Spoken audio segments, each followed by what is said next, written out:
ఆదికాండము 14వ అధ్యాయం 1వ వచనం నుండి 24వ వచనం వరకు.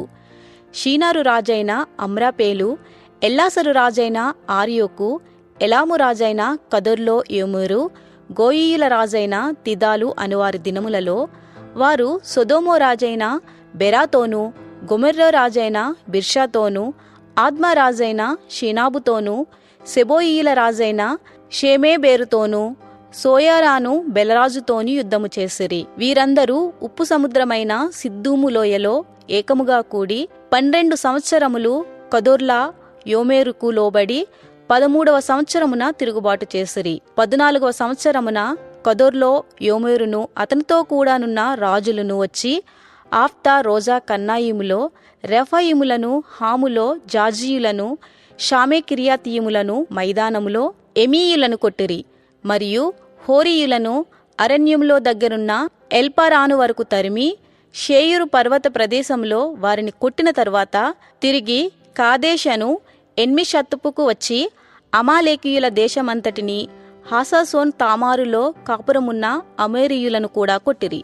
అప్పుడు సొదొమ రాజును, గొమొర్రా రాజును, ఆద్మా రాజును, సెబోయీము రాజును, సోయారను బెలరాజును బయలుదేరి సిద్దూము లోయలో వారితో, అనగా ఏలాము రాజైన కదొర్లో యోమెరు, గోయీయుల రాజైన తిదాలు, షీనారు రాజైన అమ్రపేలు, ఎల్లాసరు రాజైన ఆర్యోకు అను నలుగురితో ఆ 5 రాజులు యుద్ధము చేసిరి.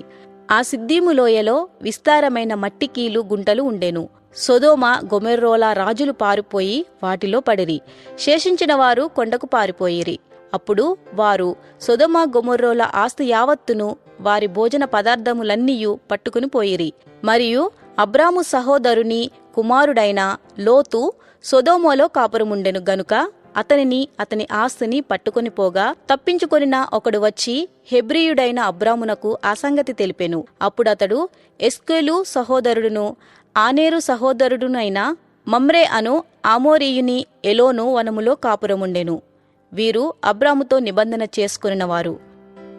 అబ్రాము తన తమ్ముడు చెరబట్టెనని విని తన ఇంట పుట్టి అలవర్చబడిన 300 పదునెన మండుగురిని వెంటబెట్టుకొని దాను మట్టుకు ఆ రాజులను తరిమెను.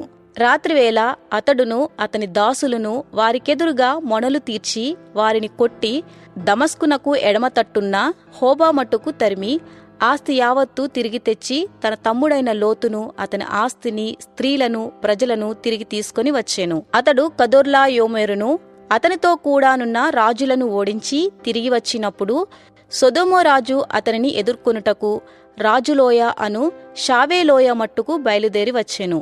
మరియు షాలెము రాజైన మెల్కీసేదెకు రొట్టెను, ద్రాక్షారసమును తీసుకొని వచ్చెను.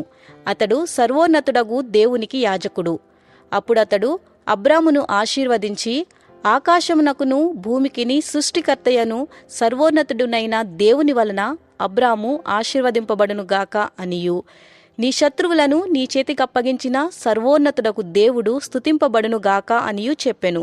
అప్పుడతడు అన్నిటిలో ఇతనికి 10వ వంతు ఇచ్చెను.